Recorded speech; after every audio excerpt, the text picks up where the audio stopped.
जय गुरुदेव, जय गायत्री माता। प्रज्ञा पुराण भाग 2। इसमें गुरुदेव जी ने आगे लिखा है कि सज्जनता मनुष्य का आरंभिक गुण है। नरम, विनयशील, मधुर व्यवहार वाले, सभ्यता की परंपरा से अभ्यस्त, सुसंस्कारी, सत्य की पक्षपाती व्यक्ति को सज्जन कहते हैं। सज्जनता से ही मनुष्य की शोभा बढ़ती है। अशिष्ट, अनगढ़, कुसंस्कारी तो मानवता को कलंकित करते हैं। वह विश्व कल्याण के विनाश सूचक है, धूमकेतु हैं। सज्जन हर किसी के साथ सद्व्यवहार करते हैं, शत्रु के साथ भी, अपराधी के साथ भी। रोग को मारा और रोगी को बचाया जाता है। अपराधी प्रवृत्ति का दमन करने में चिकित्सक द्वारा की गई शल्य चिकित्सा जैसा उपकरण अपनाया जाना चाहिए, जो सड़े अवयव को इसलिए काट कर फेंक देता है कि उसके कारण होने वाली सड़न अन्य अवयवों को भी न गला डाले। सेह में पक्षपात नहीं। सद्भाव की प्रधानता होती है। सद्भाव का तात्पर्य है कामना है, हित कामना। व्यवहारिक अध्यात्म की शुरुआत सलनता से होती है। जिसके अंतः के संस्कार प्रखर होते हैं, वे किसी भी स्थिति में, चाहे वे कितनी ही प्रतिकूल क्यों न हो, धर्म को नहीं छोड़ते। सज्जनता की शोभा सद्भाव जन्य सद्व्यवहार में है। वे पाप से घृणा करते हैं, पापी से नहीं। जहाँ अंत में परिहित की भावना होगी, वहाँ सामने वाला अपने कितना ही समीपवर्ती क्यों न हो, दृष्टि औचित्यपरक, न्यायमूलक होगी।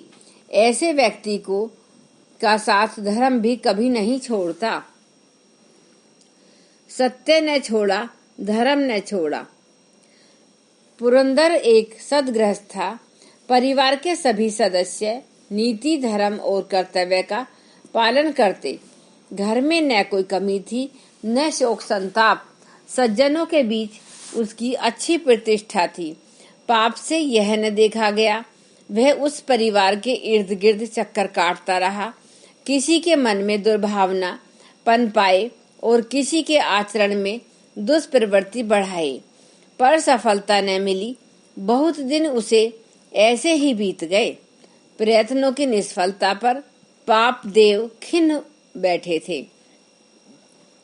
दुख का कारण उनकी पत्नी दरिद्रता ने पूछा तो वह व्यथा कह सुनाई।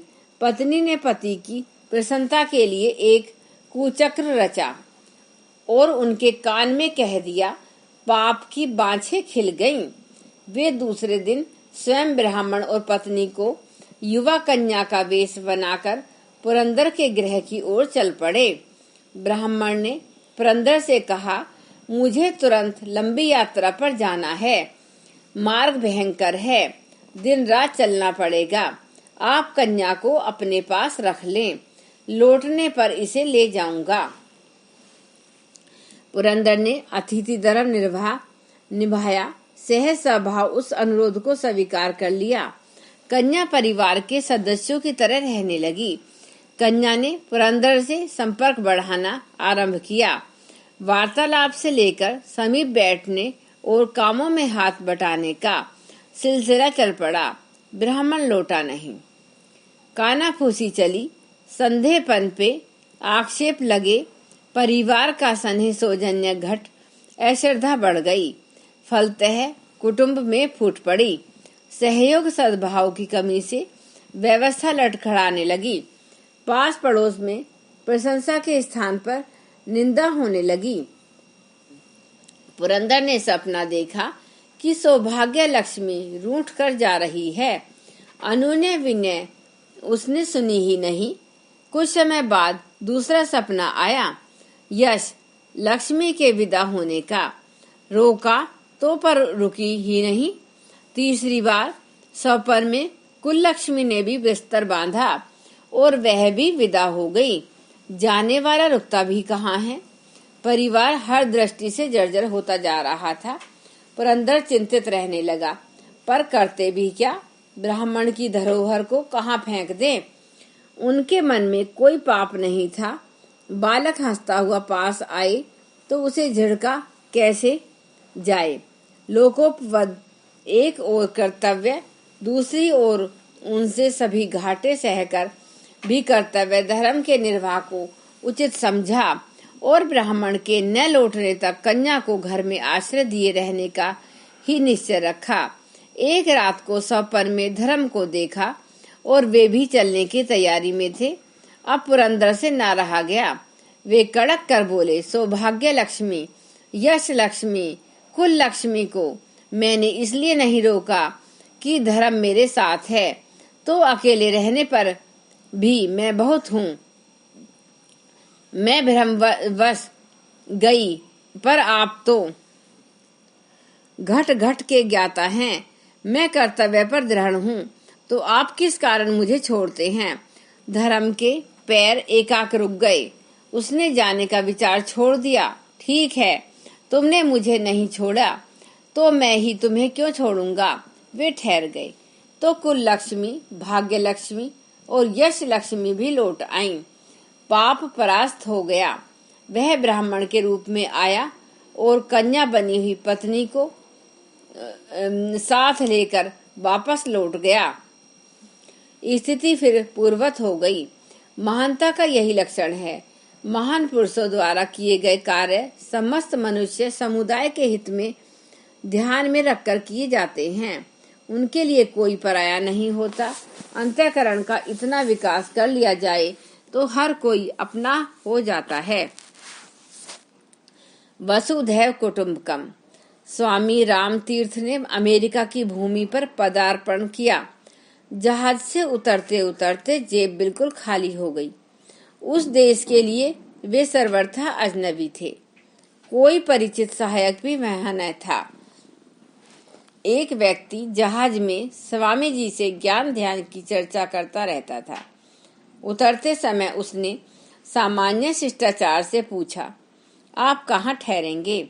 आपके मेजबान का पता क्या है? समय मिला तो आपसे संपर्क का प्रयत्न करूंगा। स्वामी जी ने उसके कंधे पर हाथ रखकर कहा, अमेरिका में मेरा एक ही मित्र है और वह हैं आप। व्यक्ति चकित रह गया। साथ ही स्वामी जी के आत्मविश्वास सौजन्य से प्रभावित भी कम नहीं हुआ। उसने स्वामी जी को साथ ले लिया, अपने घर रखा। जब तक अमेरिका में ठहरे तब तक उनके लिए आवश्यक सामग्री जुटाता रहा। कई बार ऐसे क्षण आते हैं जब संत सज्जनों को भी दुष्टों का सामना करना पड़ जाता है, तो भी उनकी नीति बदलती नहीं। अपने को जोखिम में डालकर भी रोग को मारे रोगी को नहीं की रहती है। गांधी जी का सत्याग्रह आंदोलन चल रहा था। ब्रिटिश सरकार भी गांधी जी के नए नए आंदोलनों से तंग आ गई थी। एक अंग्रेज अधिकारी ने तो क्रोध में यहाँ तक कह दिया, यदि मुझे गांधी अभी नहीं मिल जाए तो मैं उसे गोली से उड़ा दूं। बात छिपने वाली न थी। गांधी जी को भी सुनने को मिल गई। वह दूसरे दिन सुबह ही उस अंग्रेज के बंगले पर अकेले ही पहुंच गए। उस समय वह अंग्रेज सो रहा था। जगने पर गांधी जी की भेंट हुई। उन्होंने कहा, मैं गांधी हूँ। आपने मुझे मारने की प्रतिज्ञा की है। आपकी प्रतिज्ञा आसानी से पूर्ण हो सके, अतः मैं यहाँ तक अकेला ही चला आया हूँ। अब आपको अपना काम करने में सुविधा होगी।